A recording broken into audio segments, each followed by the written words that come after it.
we at? Well, we're back up on Roan Mountain. Like I said, we're back on Roan Mountain. And the rhododendrons, again, are not in bloom. It won't be for about 3 weeks. Of course, you get an idea of what a beautiful sight it must be when all these rhododendrons are in bloom. This is an observation post across the mountains. They're a little hazy.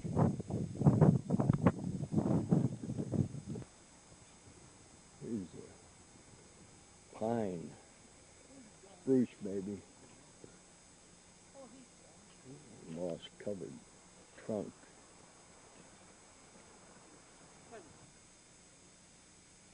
You just have to imagine what this would look like if those rhododendrons were all in bloom. This is the second trip and we still haven't had them. Just gives you an idea of the size of these things.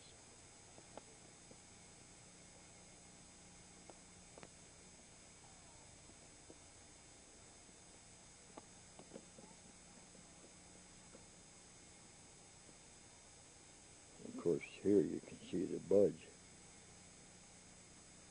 in this little cluster right here. About a foot square. 1, 2, 3, 5, 6, 7, 8, 9, 10, 11, 12, 13 of them there. If they were in bloom, that just covered that whole area. Roan Mountain Gardens, Trail Loops 1 and 2. 6,286 feet high. Rivals Mount Richmond, Mitchell. National Recreation Trail. Leads you to an interesting botanical garden.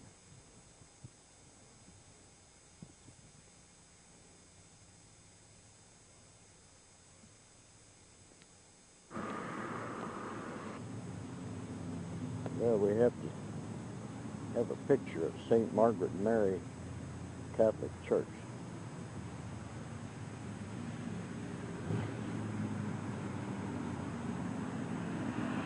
There's Winona, right outside Asheville.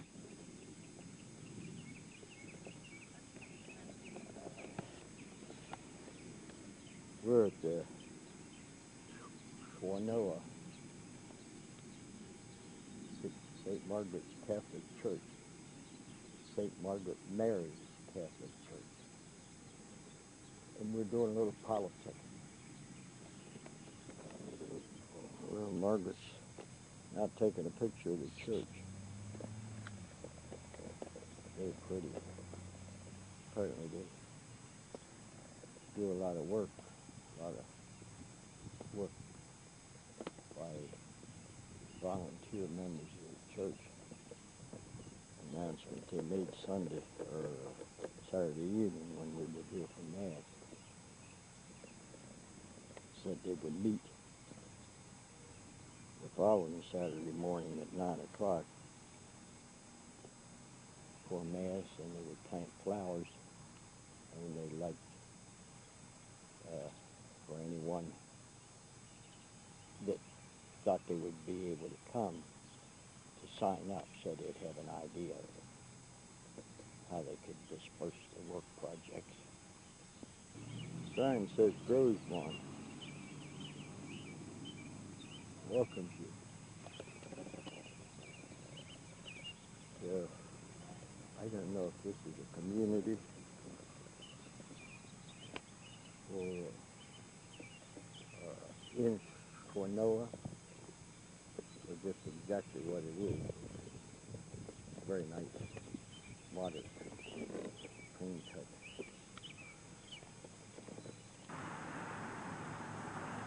KOA campground, Spinelli, outside of Asheville, North Carolina. The day after Memorial Day, they're preparing to leave for Cherokee.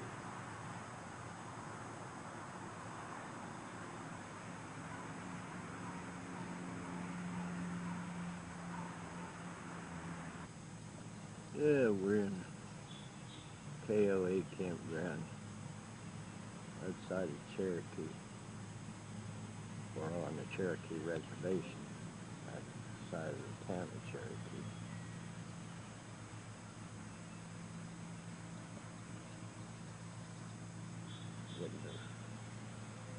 That's where Ways on Mars went into Cherokee and check out what there is to be seen or see. Were introduced, our people were using the bones, teeth, and claws of wild animals to decorate their clothing. They also used the gray Indian corn bead and small seashells. We'll move up the path to the pottery section.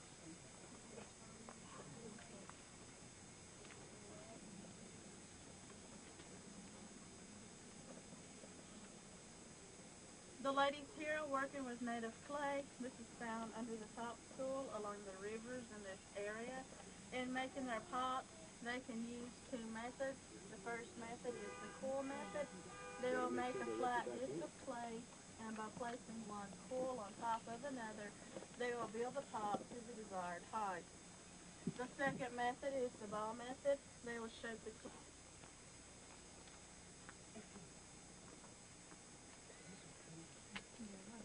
of the blow gun needed. By using a metal tool, he will knock out the joints inside the pane. Before metal was introduced, our people were using the long wooden shaft with a piece of flint attached to the end to knock out the joints. Here is the dart for the blowgun. The shaft was made from yellow locust, the tail from the down of the Scottish thistle, and the thistle is gathered and stored to dry. When it is dry, he would take the down out of the pod and place it between his thumb and forefinger. The dart. The blowgun was never used in warfare, but for hunting small game. How far a blowgun would shoot would depend upon the length of the blowgun and the person's lung power. Later on in your to have any questions. We'll move down the path to back rails into sections and cut them into splints. They will scrape the splints with a knife until they are thin enough to work. The second weave is the double weave. They will weave the inside of the basket, beat up the sides, bend the splints back, and finish the basket on bark the splints are boiled with. Yellow is from yellow root, orange from bloodroot, brown from walnut bark, and black from butternut bark. Before metal was introduced, our people made their baskets from hickory bark using a flint knife. Do you have any questions? Shape and sharpness. There are two types of arrowheads. The first arrowhead is the round-shouldered, and this was used in hunting. This was attached to the shaft by using fibers of the Indian hemp plant. When shot into the animal's body, the arrowhead could be easily taken out and reused. The square or high shoulder arrowhead was used in warfare. This was attached to the shaft by using animal sinew. When shot into the human body, the sinew would expand upon mixing with the blood, causing the arrowhead to be cut out or pushed on through the body. The shaft was made from mountain canes, the tail from the feathers of the wild turkey. And at this time, you will be given a demonstration.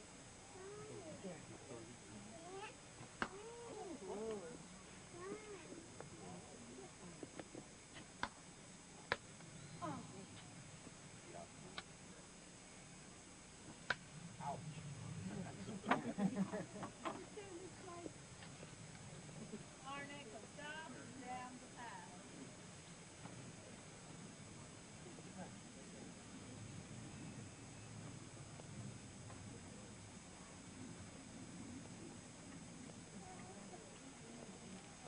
Bloom the purple flower on it. Yeah. On them on the side of the road. Yeah, these got, they look tall like that. The third trap is a figure 4 bird trap. This is used for trapping small animals. The bait is scattered around inside the trap. When the animal brushed against the long stick, this would break the figure 4, cause the trap to come down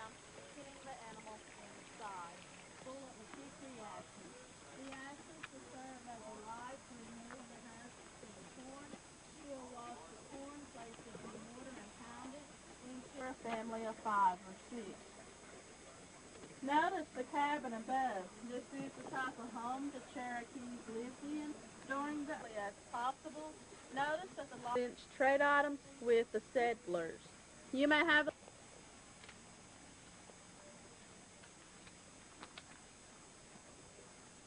The tapes are being revealed. Cherokees lived in during the 1750s. This is before the war when they had more time to build their homes. The logs have been trimmed on all 4 sides and a porch has been added on.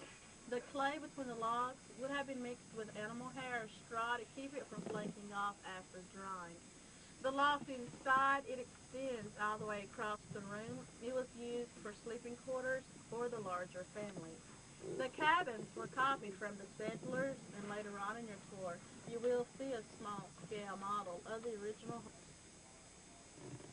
This is inside the typical Cherokee cabin prior to the 1750s. In the later models after that period, the corners were trimmed. They had more time to put into it. This is a cabin that they had more time to work on after about the 1750s. It was copied somewhat from the earlier settlement. This is inside the sweat box used by the medicine man, typically indicated as a hospital by pouring hot teas and herbs on the hot stones. It caused you to sweat.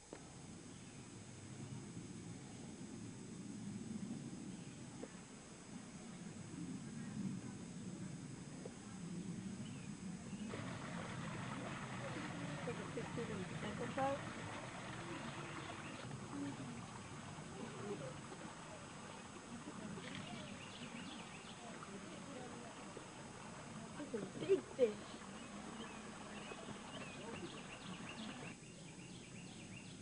Inside the cabin was a smokehouse or whatever.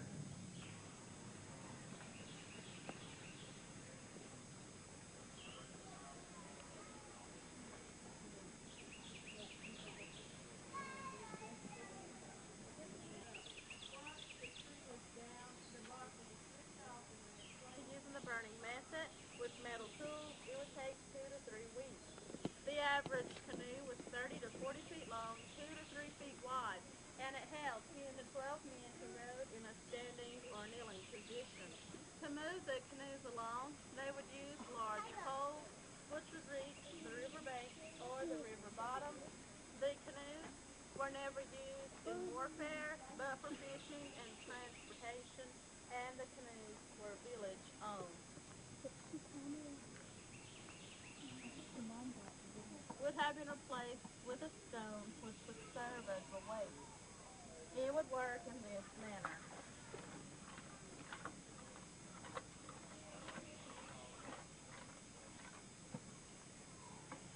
The rattles were used in the ceremonial dances. They were made from material. The first one came from the gourd, the second from the white pine. The seashells were used as a trade item for the coastal tribes. The larger shells were ground into a powder and used as a paint. After metal was introduced, when the women threw away an old potter pan, the men would take it, cut it to strips, and wear it on the arms for decoration. Our next stop, Ryan, wait up. This is inside the storage house.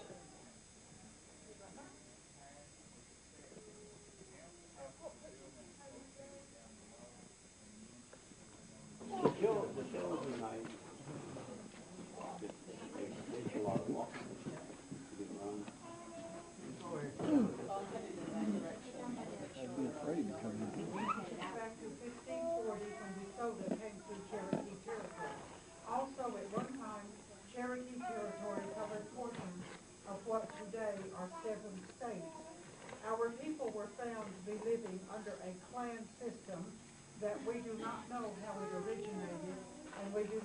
how they obtained the names, but there was 7 clans that made up the Cherokee Nation.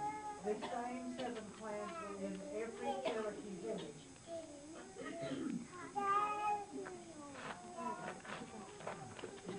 Notice that the building is 7-sided.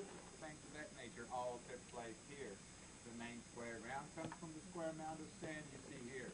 Now, years ago, our villages wouldn't have been built on a hillside or mountain like this. They would have been down near rivers and water. People grew them in their gardens regardless. They had several purposes and meanings and uses for them. One being the ceremonial hand rattle.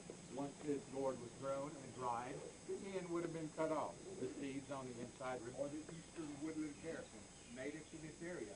He would have been caught, cut out of his shell. Once dry, pebbles again were placed on the inside, and a wooden handle was also attached to it. Now, when we danced here, all of our dances were slow, rhythm, and group dances. Nothing fast, fancy, or individual, similar to the powwow style of dancing today. We danced in slow, rhythm groups. All of our dances moved in a counterclockwise motion around this tree. All dances were led by a gentleman called the lead dancer.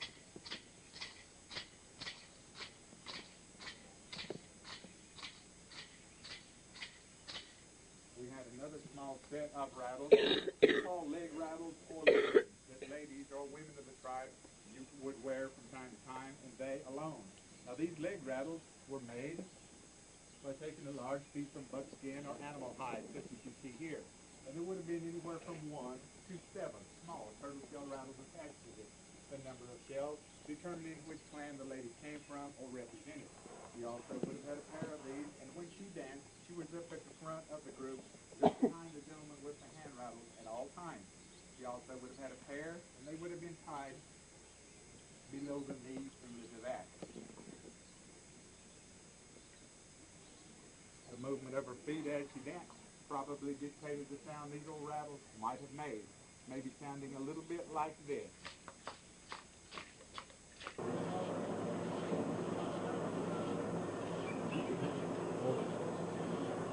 Ghost Town, Maggie Valley.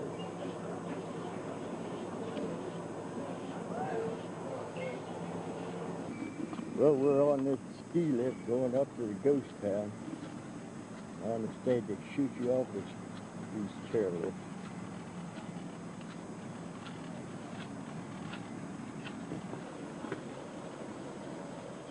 Tram going down. I think that's a tram.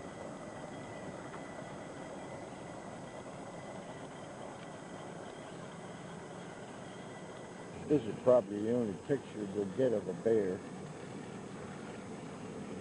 Looks like a fake to me. Two witches. Right there on his right, that's little Billy Grant. He's wanted for horse still a shallow husband.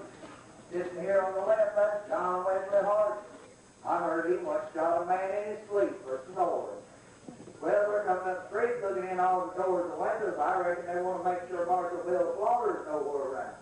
Now, Marshal Slaughter's around, they're in for some bad trouble themselves, so he's fast with that 45-minute swallow-off shotgun. Well, are they going to hit our bank here today? I reckon we just have to wait and see. I was this way. Sounds like we're going to lose a few more. Out they come with the strong box. He says, "Shoot that light."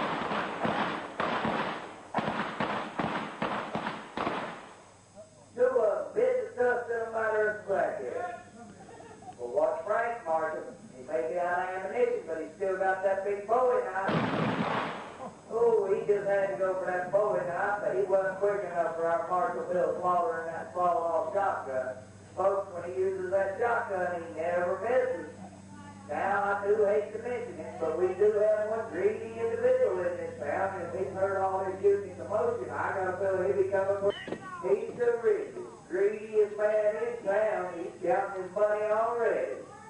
Well, now you see the town pays digger $15 for every man he buries in Blue Hills. Digger, Marshal said you got dead bank teller in there and your brother-in-law was wanted.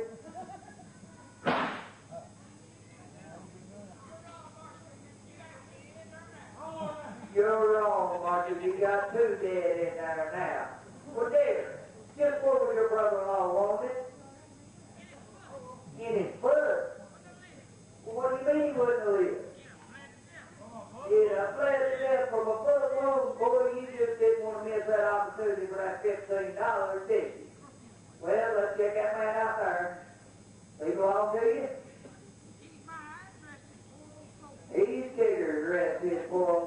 fold. Well, let's get him folded up so we clean his streets up. There you go. Get his feet done. You already got him folded. Ain't nothing wrong with him. That's just a little muscle reaction. Man, wired up wrong. Well, he may be wired up wrong, but you're an undertaker. You can't get him in no box with him stretched out like that. Now, how you gonna do that? No, you can't bury him in no flat, wide box. Marshall says if you won't pay for it, you fold him up. I imagine he means in a hurry. Well, that is a hurry. You always did do things the easy way. Well, you got 15, let's work on 30 over here. What are you doing now, Greedy? Go settle the dead man's boots right here in the street before it gets cold. Can't you wait till you get him back to the funeral parlor?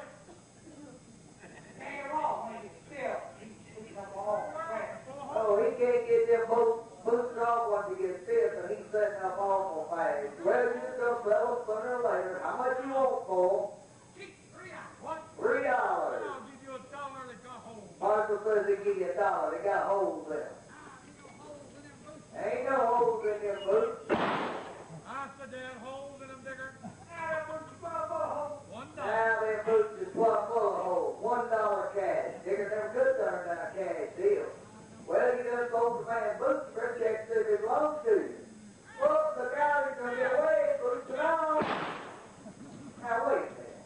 Digger, you gonna stand right here in front of all these fights. Oh, he done sold those boots to the marshal, and that crook was trying to get away with them. You're a crook. Folks, we're far for all this noise confusion out here in our streets. Ordinary down Carson would come out and say a few words, but he's out behind the circuit. So I guess the neighborly thing to do is to take a call and observe them on the side. Okay, then, on your feet. There you have it, ladies and gentlemen. The internationally famed Ghost Town Gunfighters and their version of the bank robbery. Now, our gunfighters will remain in the street if you would like a souvenir photos. Also coming up at 2:30, we have Joe Ford on the piano with his Silver Dollar Sweetheart showing Can Louisiana on the red velvet stage of the Silver Dollar Saloon. We also have Joe. Shows at 1:30. 2.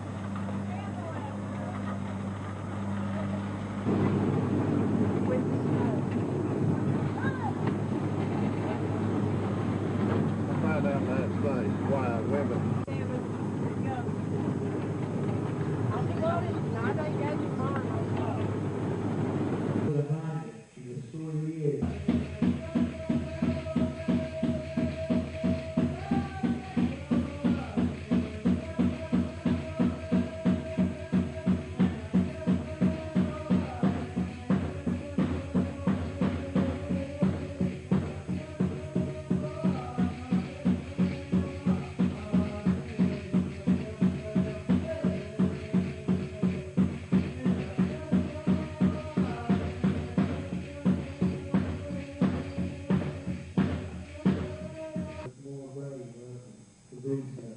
Now these gangsters here, they would tell a story.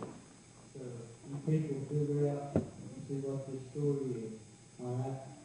And he told me to be sure and tell you that he is single and available. But he has no driver's license. Too many DUIs. You want that stand for? Dumb, ugly Indian. Our men's traditional. See if you can figure out the story.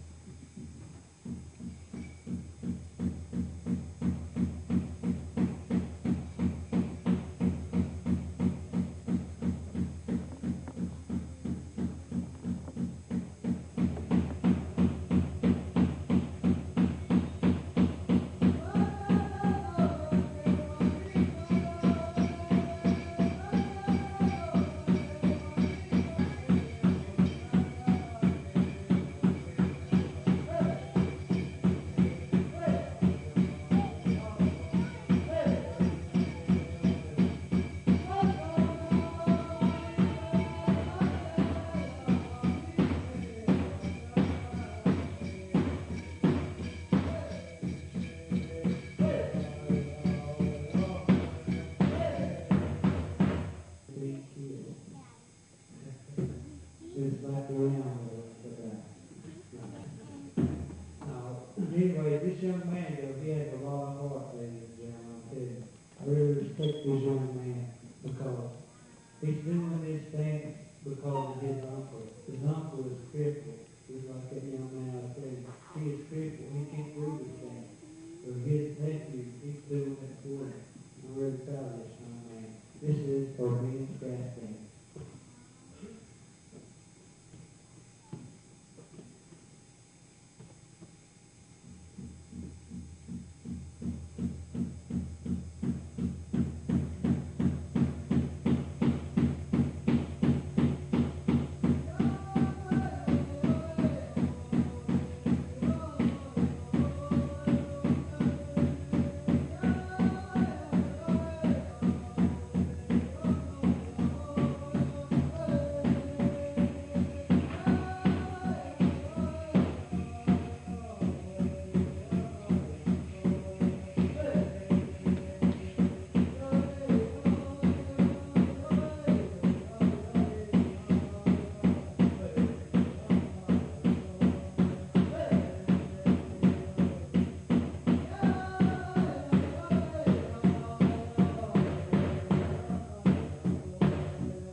Really.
Boy, he acts like two around his mom.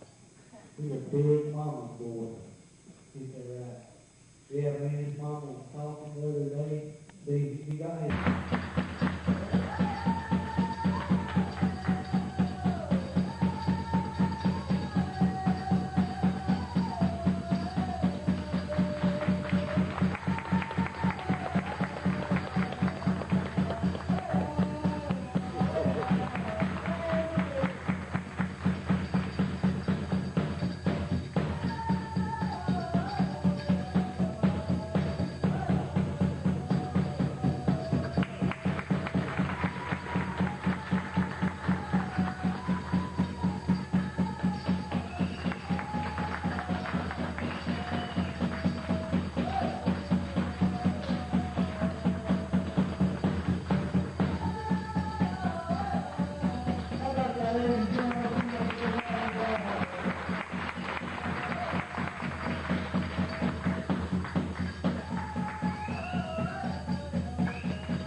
Looking out over Maggie Valley, on the top of the mountain, about 4,600 feet.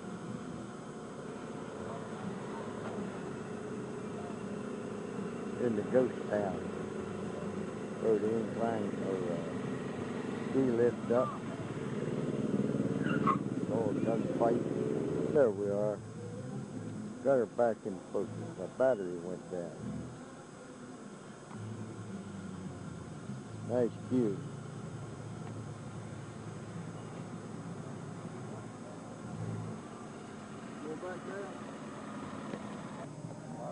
Mr. Coburn and Mr. Carmichael, residents and former resident of Orangeburg, South Carolina.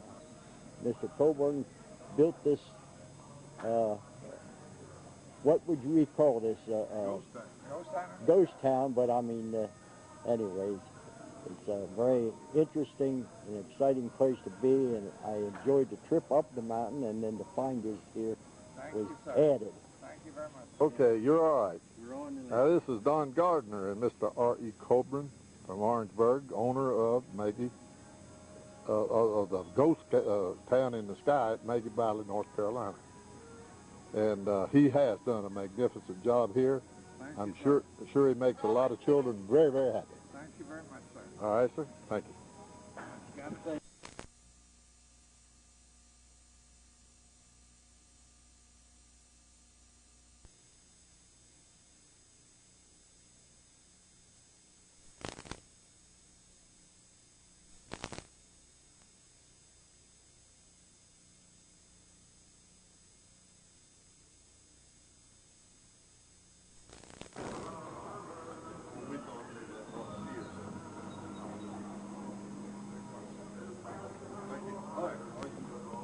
It's not on there now.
see many wagons like that anymore. Yeah, they're getting ready to leave.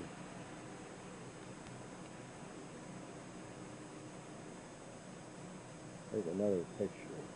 Maggie Valley.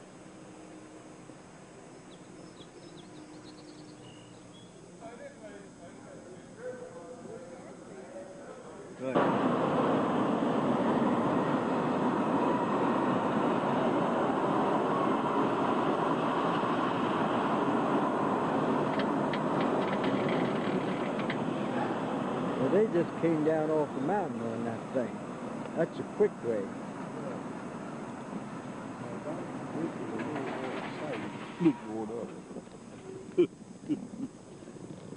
Now this is a really nice view here. It is.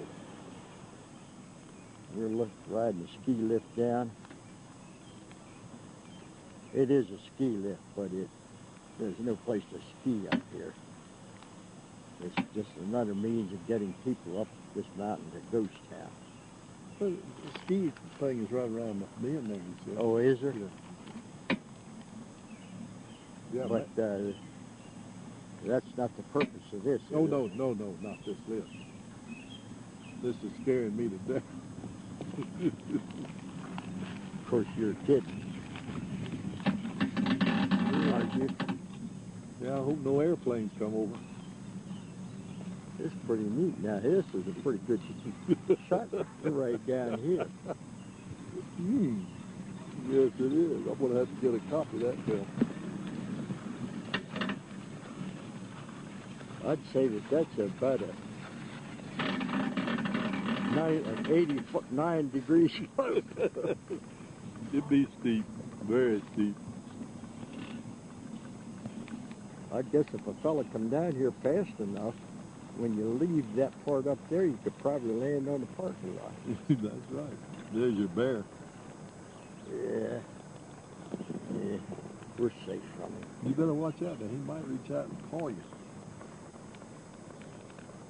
Oh, he's hitting the rocks. If you fall, you'd be bruised badly.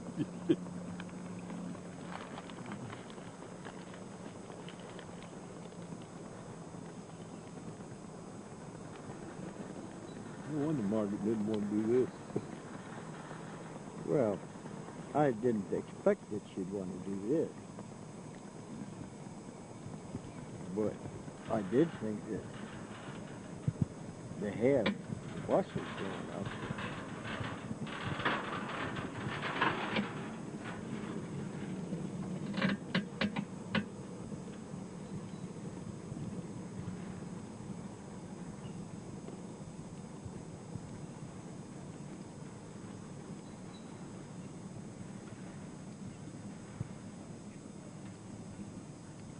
What's the numbers, George? There's 17 ahead of us. Well, we're talking about 67 going up. 68. Hey, we find out how many. Hold on.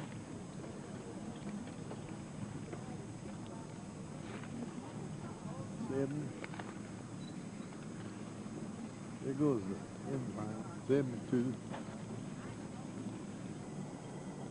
There's inclined plane cars or now they're trams, I guess. They're passing. They're halfway. And we're probably about a little over halfway. Yeah. No, I guess we are halfway down. If there's That's cars probably where it halfway. is. Yeah.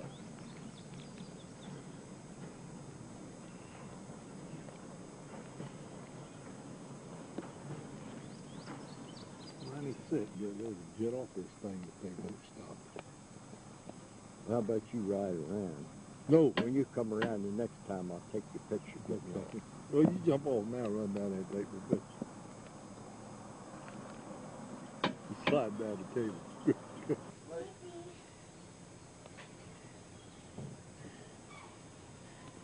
Saturday, say June 1st, maybe May the 30th. We're getting ready to leave from ground.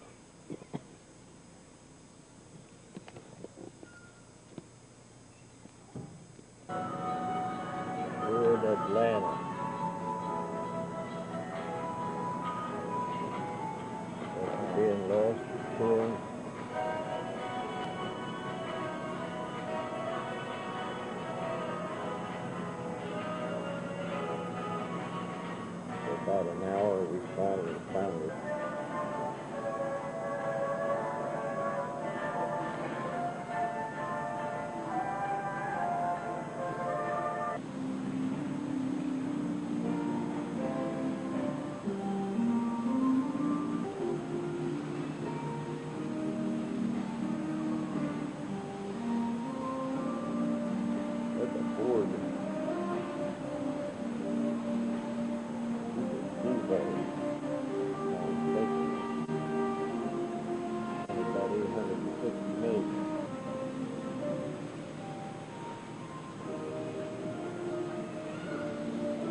of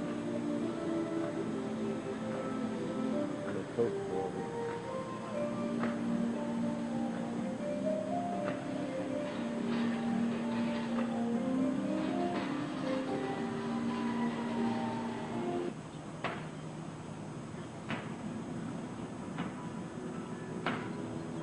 This is a freight depot, the oldest building in the central area, and it was built in 1869. It was the tallest building with 3 floors and a cupola. You can see now, even the lowest building in the area.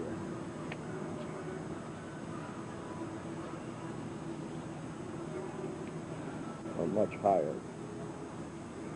And then you get into the skyscrapers. Yeah. You said it doesn't open till 12. That's right.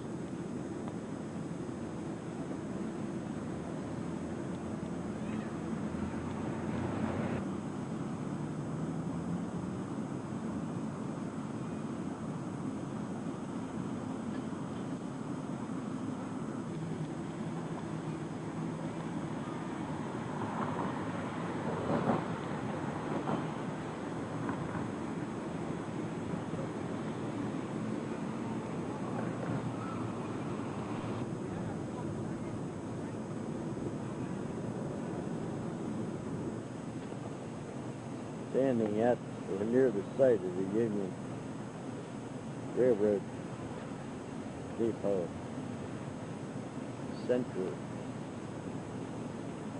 of the distribution system back in the Civil War days. It was destroyed by Sherman, rebuilt, and then torn down in the 1930s. This is a rail system.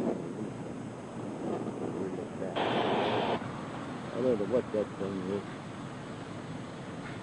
See a bike thing flying by.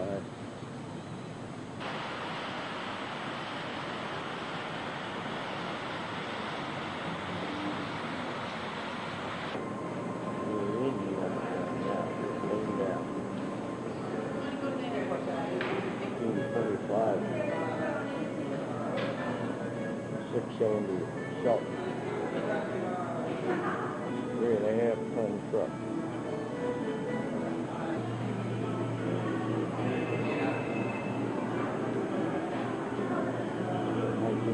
Chevrolet 1-ton truck. 1916 International truck.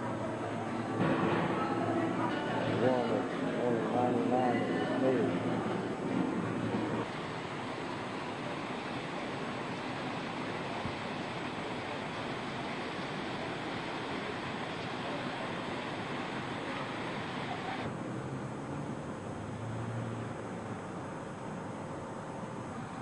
Another truck from the Coca-Cola building.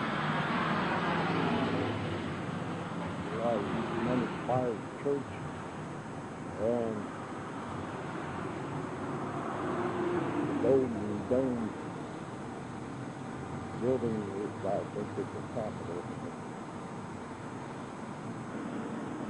I think George is ready to go back.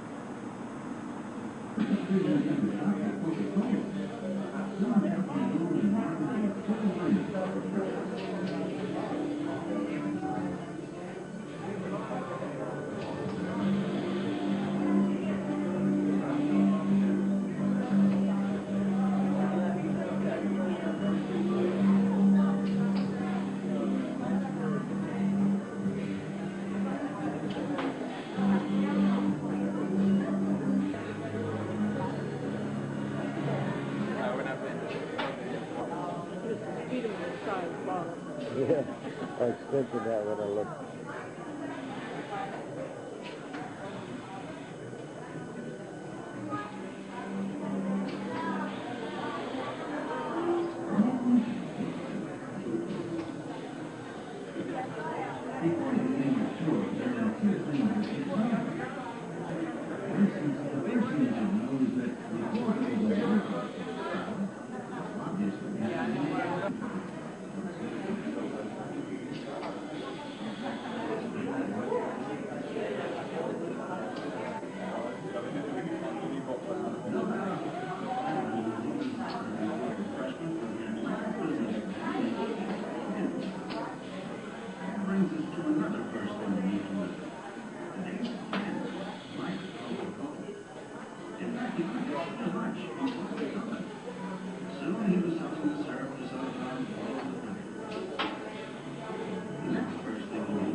bottom machine built by Transport Steel in 1920. It allowed its bottom to be built steel without big touching. Like this is another Transport Steel machine of the 1920s.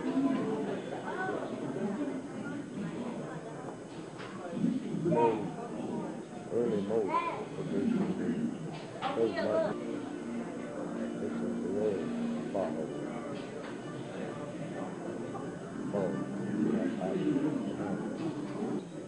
This is the Coke bottle, which up the naval engineers used to insulate and set it up for communication systems.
Everything Coca-Cola, how was your tour? Fine.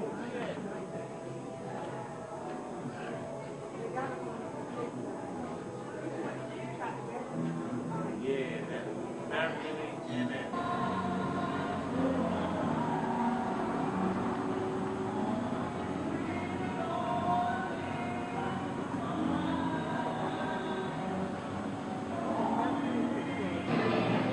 Walk across there and I'll take a picture going over to that.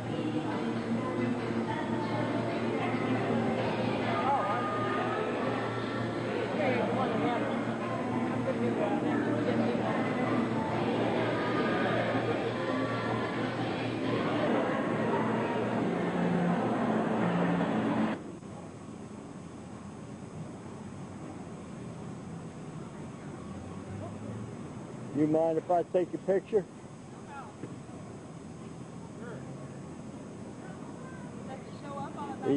The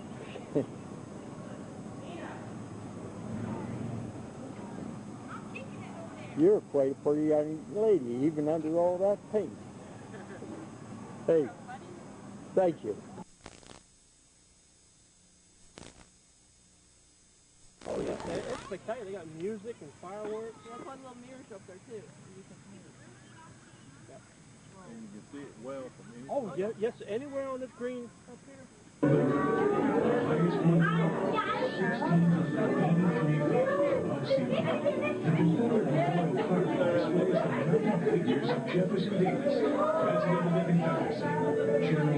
Well, see, Gene was a march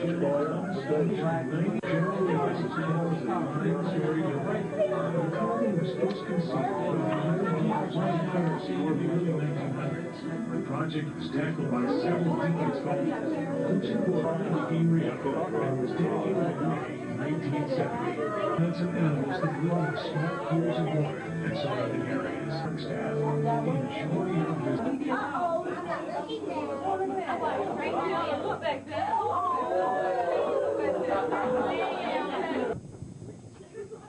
On the opposite side of Stone Mountain.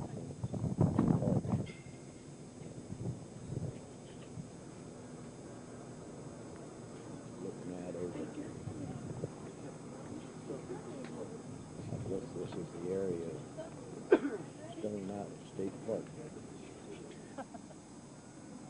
What, you hear them screaming? Yeah.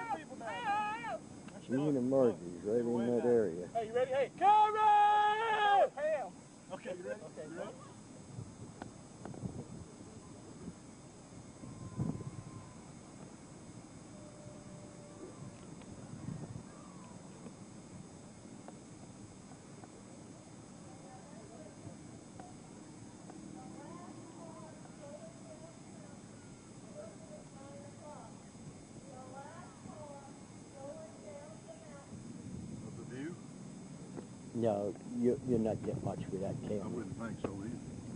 Like you're trying to control the water up here, so.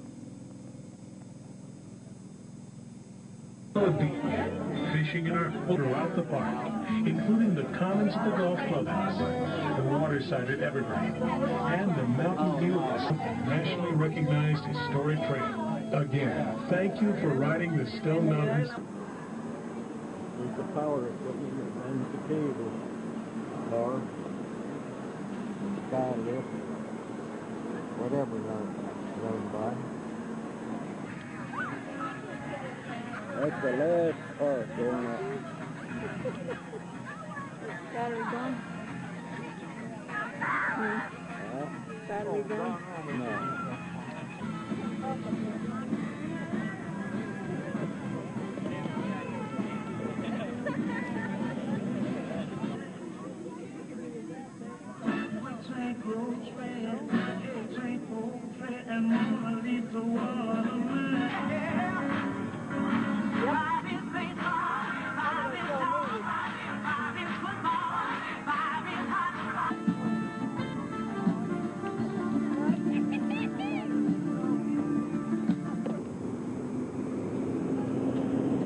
There's Fulton County Stadium, which is now a parking lot, but they still have a large white baseball-shaped marker with 715 on it, which is where Hank Aaron's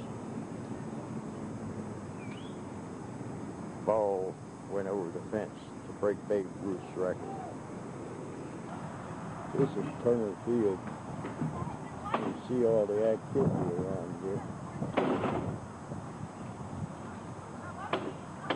Numbers that have been retired, 42, 3, 35, 41, 28. They're cleaning up after the concerts yesterday. Statue of Phil Niekro, Hall of Famer, 5-time All-Star, and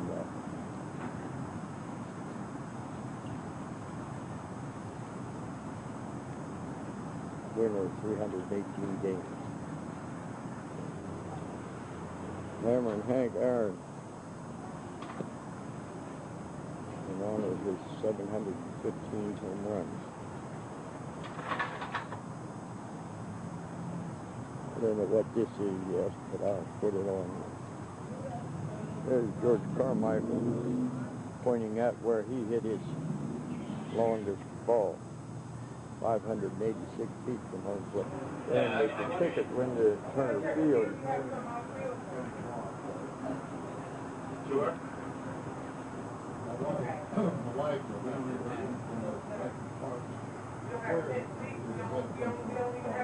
Looking out over Fulton County.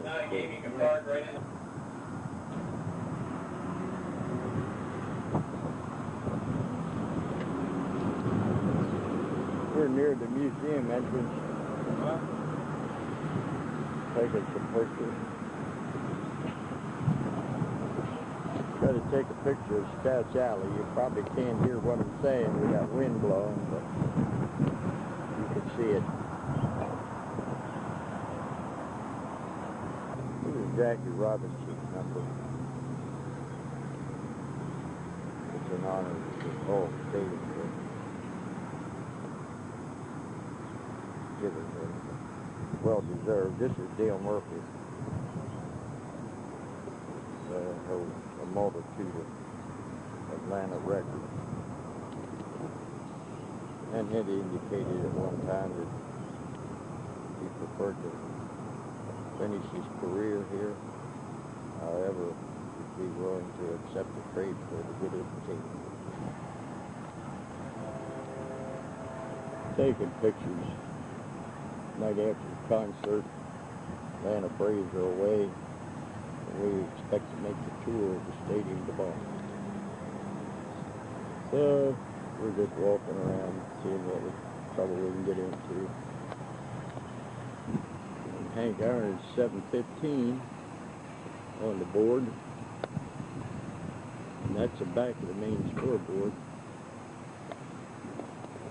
Looking at it. from the outfield in.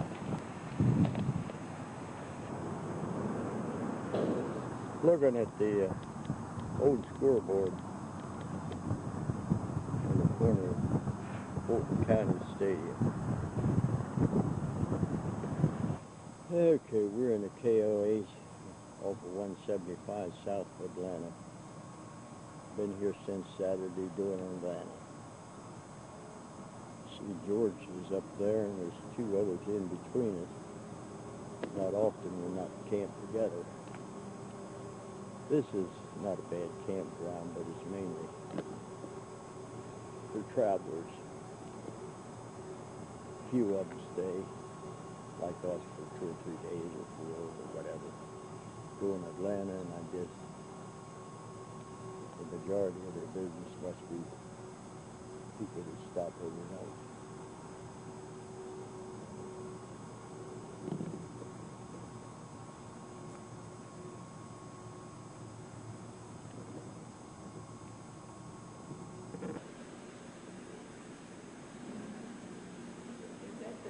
Like they're lost. They'll meet those. Low. 3,000 strikeout ball. 3,000 win ball. You just made the best of what was there, you know. So you just went in a segregated area and stayed there and went on to where you were supposed to go. But you know, you read signs and they had colored here, white here, colored here, white here. All facilities, all of it was segregated. In spring training in like 1954, we were traveling to an exhibition game, and Charlie Grimm was our manager, and we pulled into a restaurant in Florida, and the proprietor said, we're happy to have you, but you know, the black ball players are going to have to eat out in the back room, out in the kitchen. And Charlie Grimm, you had to know him to appreciate this, he just said, about face. And we just marched back on the bus. He said, we play together, we eat together, and the hell with it.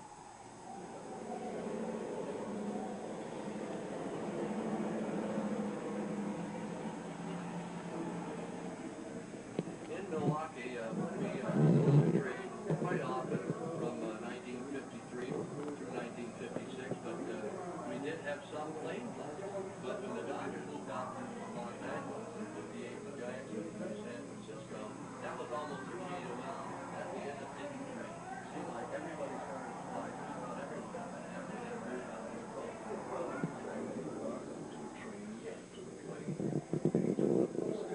But back then there was no jets. It would take you almost 12 hours to fly from Milwaukee back to Los Angeles.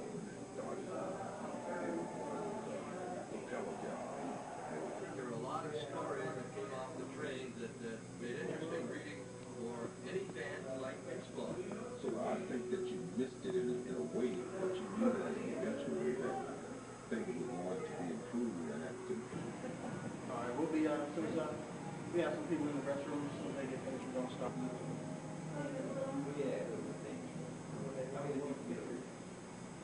All right, we're gonna go ahead and get this train started. You come back in here.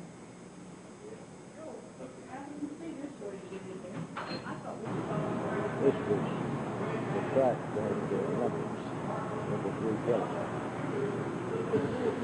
And they cut this grass off, just like they do the field. The grass they use here is not the same grass out there. But they cut this grass, it's not there one time. Looking out over the visitor's bullpen, or the raised bullpen, or the visitor's bullpen. It's a real grass down here. Actually, we built a 5K and solar. Just for reason. And then also some of the mascots will come in and hold out the park all day.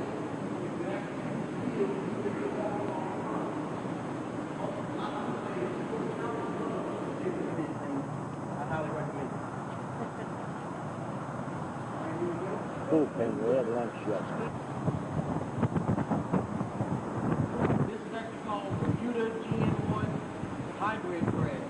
GN1 stands for Greg Norman 1 because it is the first time the grass.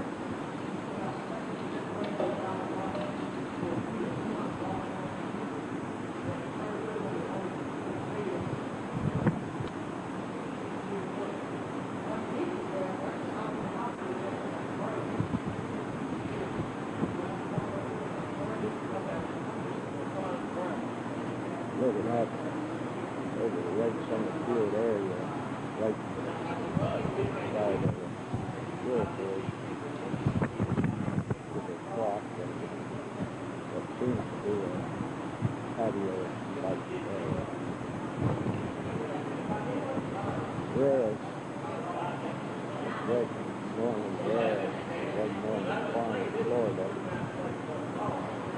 The infield is not closed, but pulverized brick.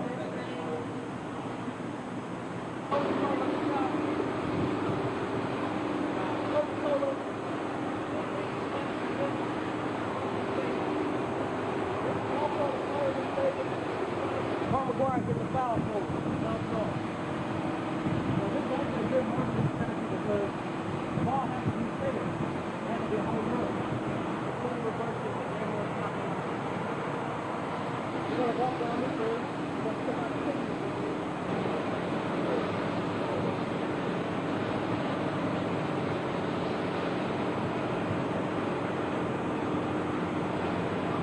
Now anybody that hits a home run, fair ball home run into this area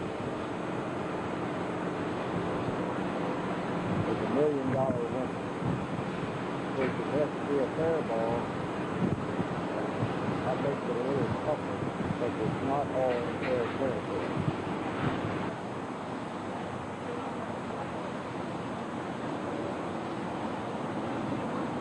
We had a picture of this area from over the other side of it. One of the areas where they have parties 2 hours before after two games. At the back was an excellent view of Atlanta. I'm going to turn around and take a picture. Standing on the upper deck of the outfield near the huge Coke bottle, looking out over the city of Atlanta and the site of the Fulton County Stadium. And again, we can see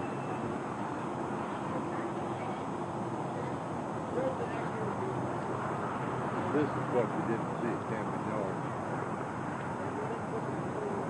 you can see the ball marking the location of the Hank Aaron's home run.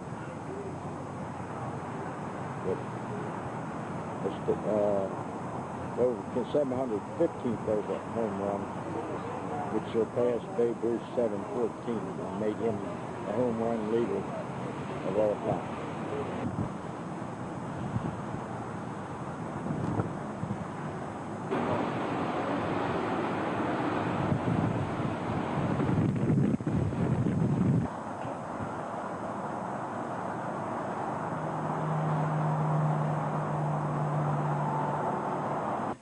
Our club level, and down on that end of the hall is our 755 club. 755 is named after the total number of Hank Aaron's career amount of home runs. So 755. That is actually the most in Major League Baseball history. However, there is one person just in baseball in general.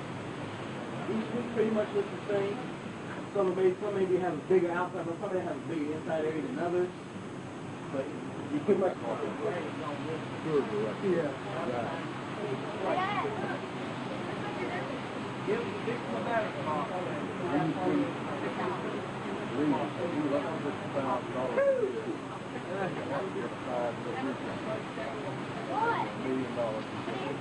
Popcorn costs $10. We put down here 50 with Coke and 6 flags. Also, one thing the ball field from the Atlanta Braves is that there used to be seats here. You see that they used to have seats here. If people had suites, you can also have a call and pick up the lead.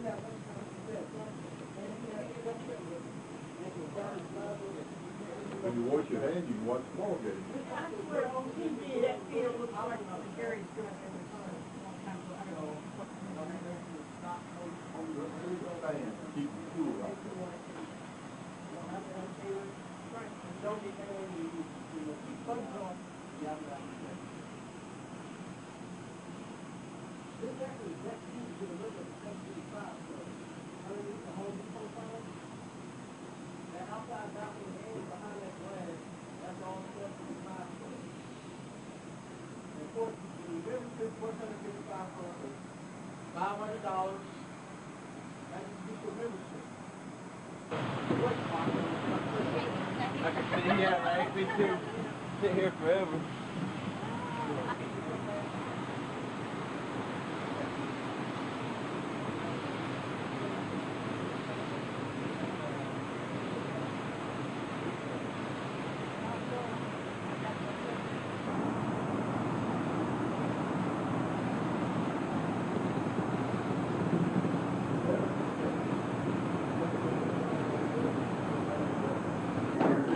Pressure in field too. Real pressure in field.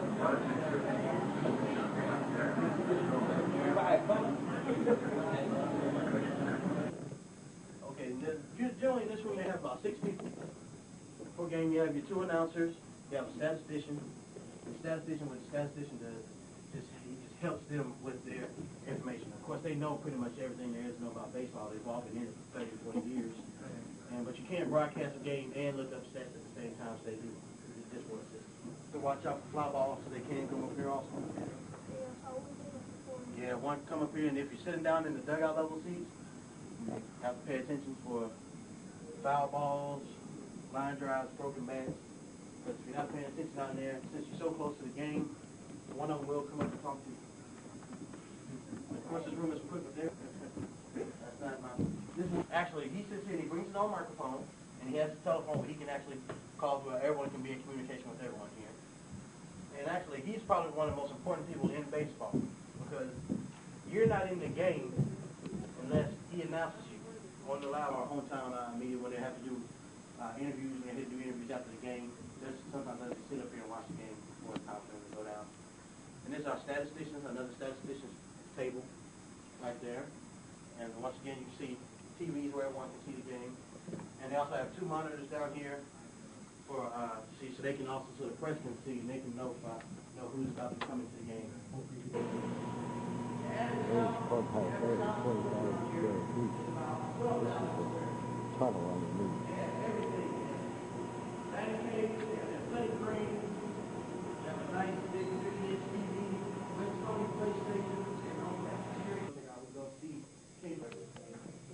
Therapy room.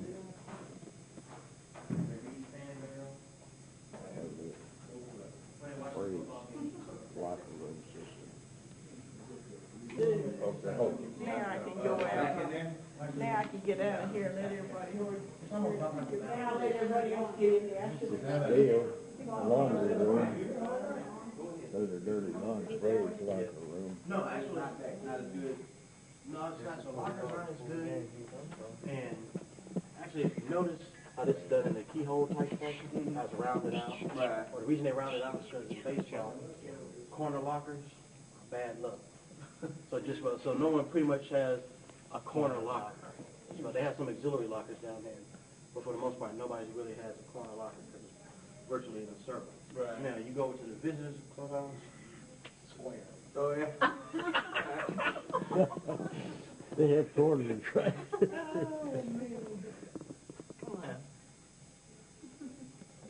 You see Chipper over there.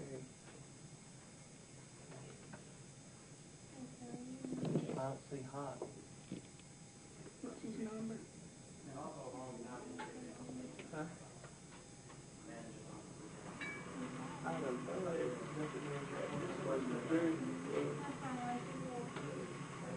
Hey, is there something in there all day? Like security on? That's a security check stadium. Somebody did something.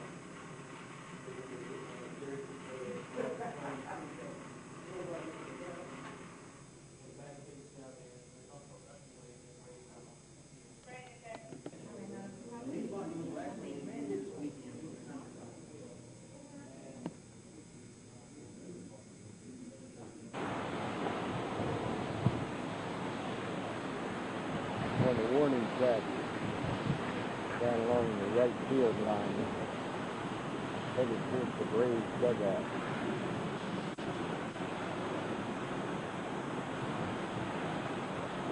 If you want to sit out in the dugout, I'll take a picture of you.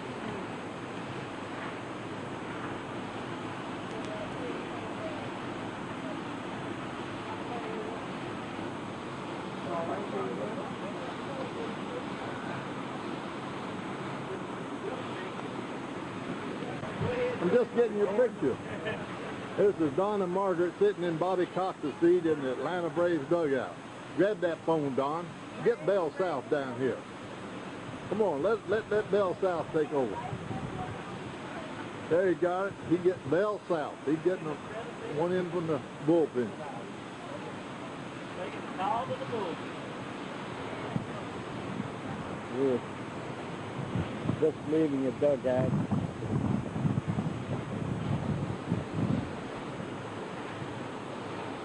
The Braves are in Milwaukee.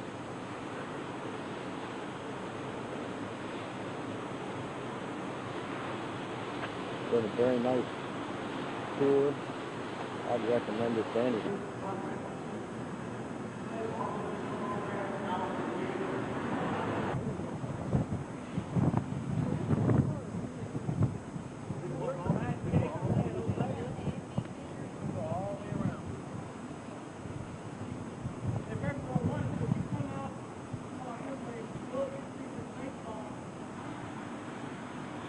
Clubhouse door is closed today for inventory. That's a big screen at the end of the tour, and we're going into the alley.